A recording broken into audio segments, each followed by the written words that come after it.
Bango ka mo ni. Ay, ma! Ang Christmas party namin ay December 6. Bakit maaga? Ang aga mo. Bakit maaga? Super aga. Kasi nag-habol kami ng nung matapos ng maaga. Tapos alam mo yung sem break namin, cut off. December 21! Napakagaling! Ang galing-galing talaga! Pagtapos ng 21, ano yan, bilang ka na lang ng 4 days para mag-birth.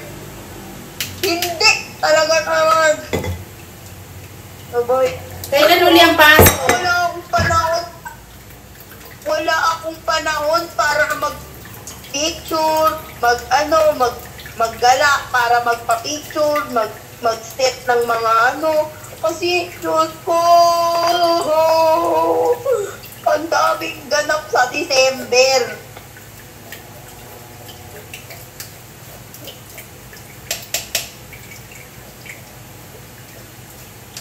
Ang lala.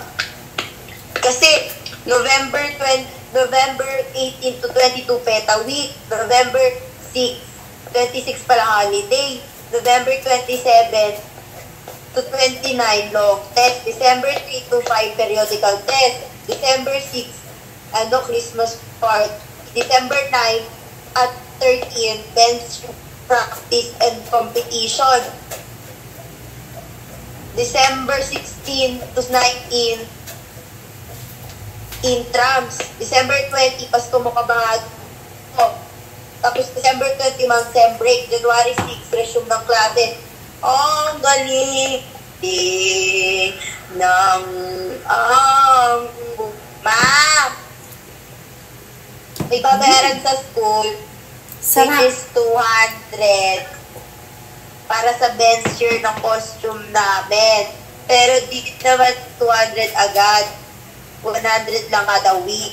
Dapat ngayong week na to, nagbayad na ng 100 kanina. Kaso, nakalimutan kong magdala ng extra money payment pambayad. Tapos next week yung 100 para mag-200. Tapos, na kami ng Christmas party. Nag-esikas kami. Ang napadpad sa akin na pagkain is pizza at dessert. Di ba, naman ng pizza?